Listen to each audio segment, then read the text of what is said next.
Wala na. Kaya din na sa long ride yan. Boy. Oha. Oha. Oha. Swak na swak na yan.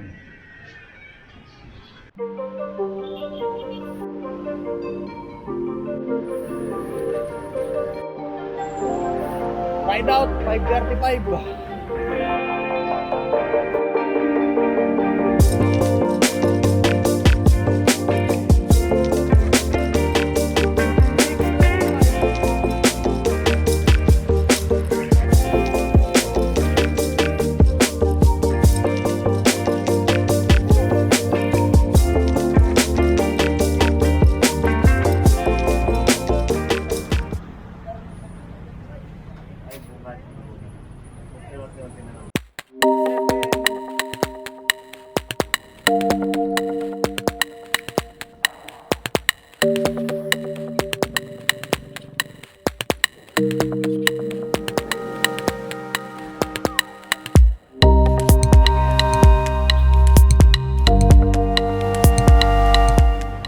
Nakabalik din, boy. 10 ba? 9:25 pala. Tapos dire-diretso yung mapuntang Angeles. Alright. Finish na yan. Break time muna. 9:35. Pangalawang break ko lang to. Siguro magmula rito mga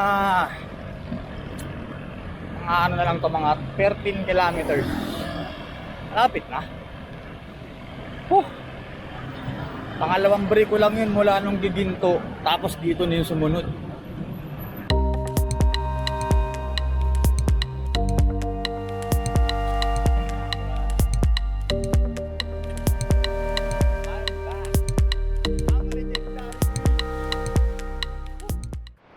Balik din kasi ng Pilipino, boy. Ayos na yan. Alright. Sa simbahan yun, di ba?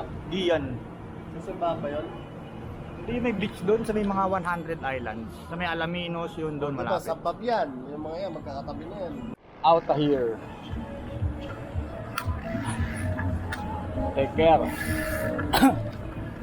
Ay, thank you, thank you. Salamat.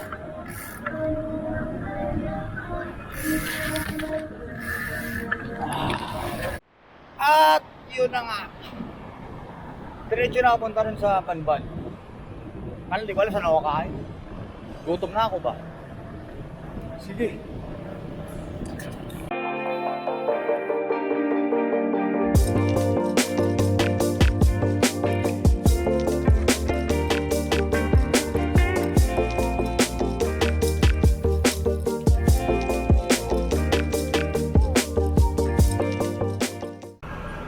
Ah, 11:45. Tapos magandang stop doon na sa may Pangasinan.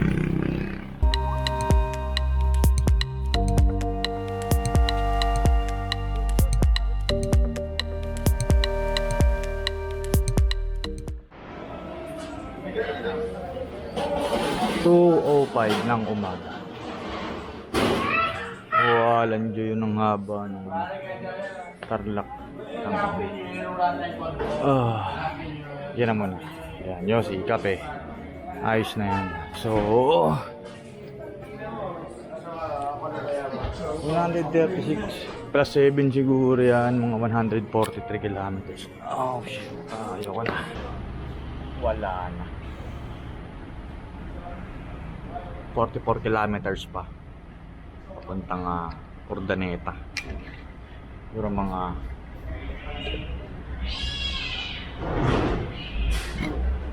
dalawang oras may higit kung titirahin. Sakit sa paa, puta. Ang haba nung Hirona, grabe. Yung Moncada maiksi lang. Panigi yata yung maiksi. Tapos Moncada yung mahaba. Bahala. Mga 10 minutes na pahinga pa. Alis na ako. Hi.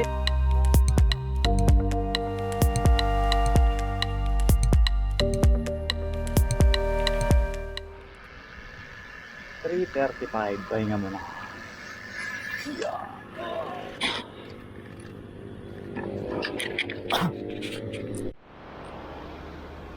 O, oras 3:40. Yan. 159 kilometers. Malapit na rin sa alis dito. Hindi mo na ako pandesal. Alright. Naalala pa ako ni ate.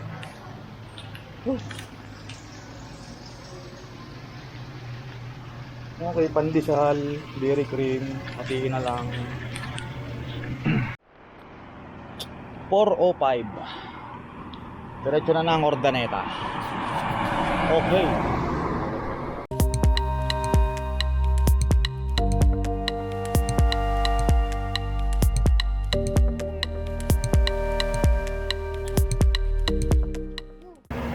$4.50. Yan, City of Ordaneta. Oh.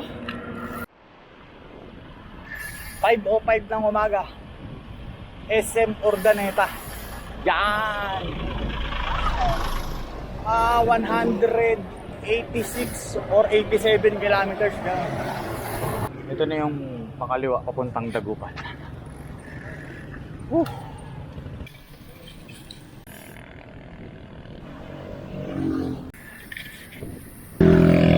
After 12 hours na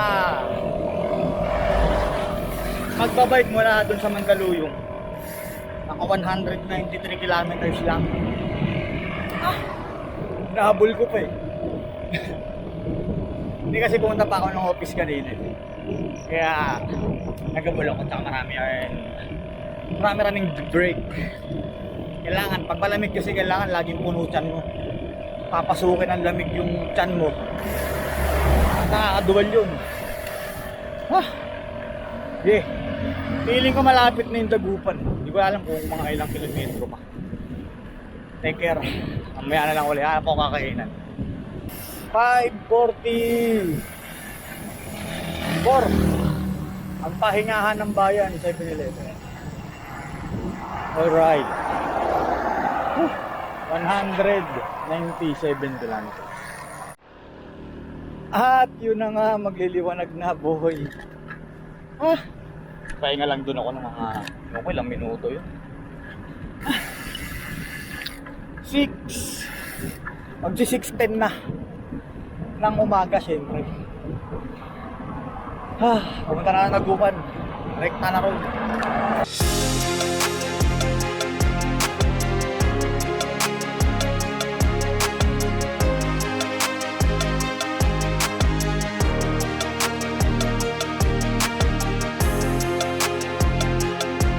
Mag-aalas 7, 6:47. Welcome to Dagupan. 212 kilometers. Ayos na yan. Dito na ako sa lugar nila. Sa ano to? Circle City Hall, parang ganun. Ito na yung palabas ng Dagupan. Dami nagtitinda ng talaba rito.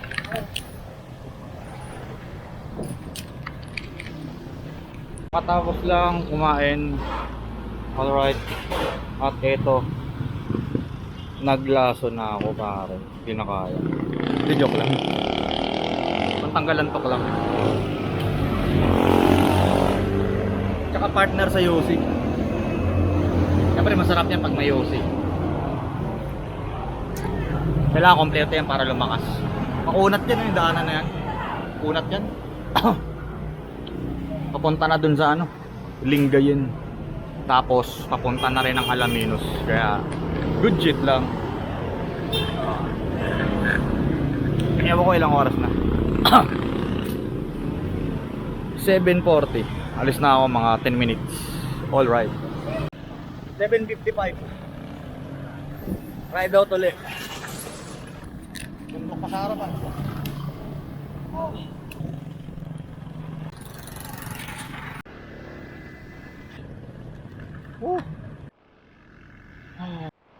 227 kilometers.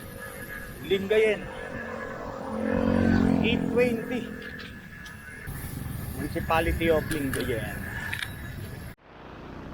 32 pa, boy. bundok, boy. Saktong alas 9. Labrador, Pangasinan. What a view talaga, boy. What a view. Wow, sarap. Ganda. Oo. Ganyan mo. Uy, may beach pala oh. Video lang, boss. Hindi natin nahuli ni Kuya. Ang tawag din. Hindi ko alam ang tawag. Ang tawag dyan, Kuya? Titi? Ah, butete. Yan pala yung butete. Ito na nga eh. Ang itsura. Linaw ng tubig na ba? Oh. Nag-helmet ako ngayon, boy. Pero mamaya pag akyatan na, puntang Alaminos, tatanggalin ko na yan. Ba? Okay na yan. Oras 9:30 na. Mainit na, boy, sobra. Sige. May nakikita akong biyaheng Pasay. Yan, siyempre daan ng Daon sa Katabla. Pero mamaya na. Mukhang hindi ko tutuloy yung Bulinaw. Mainit na eh.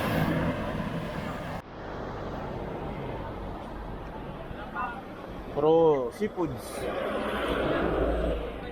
Sual na tong lugar na to.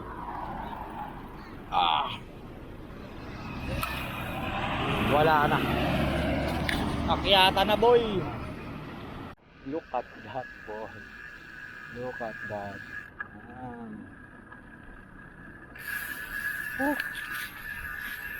Yep. Sual Municipal Mall. Ang Municipal Hall sa 251 kilometers. Layo, pre. Kitang tulay nila rito 20% agad Zigzag pala to. Tukod. Maganda naman. Hindi naman siya ganun katarik. Problema, napakainit. Ay, grabe init. Sobra ba? Wala masyadong thrill. Wala na, lusong na. Sobrang init lang talaga dun. Welcome, Kawayan. 10:50 ng umaga. 10:50. Alright.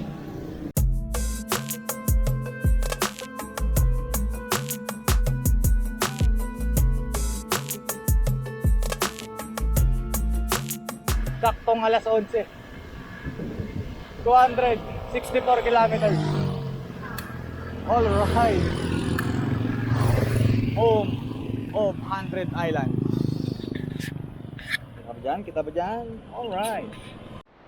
At doon na nga nagtatapos ang lahat ng bagay. Alaminos. 11:30 na. Ilang kilometro na lang doon, siguro mga isa na lang. Nalubat ako i-charge ko, boy. Oras mag-alas 12 na, pre. Wala na. Pagod na ang bike, pagod pa ako. Sobrang init pa, no? Tarik yung araw.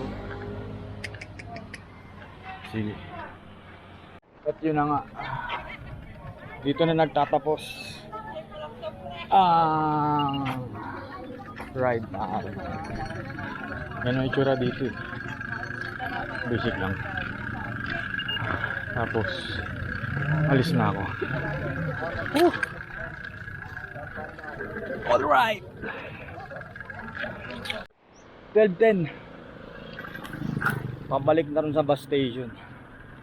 Hindi na ako magbubulinaw kasi gagabihin pa ako nun. May pasok pa bukas. Panghapon, hindi nakakayaan nun. Siyempre, mahalaspag pa ako ng todo nun. 35 kilometers pa mula sa Alaminos, kaya negative na negative. Sige, mamaya na ulit. Oo, layo pa ng Bulinaw. Abot pa ng 35 kilometers. Out pa kayo ng ano. Ah, may ahon. Eh, may sigsag dito sa ano, di ba? Bani po. Sa Bani. Ha? Kakaliwa ako?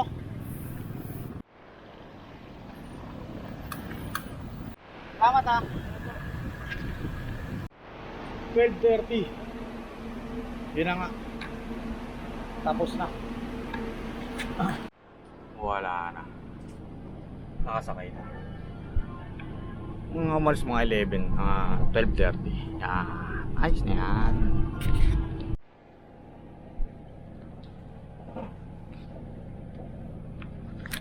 Ito yung mahirap, yung inakyat mo, yung dinaanan mo, yung dadaanan ng bus.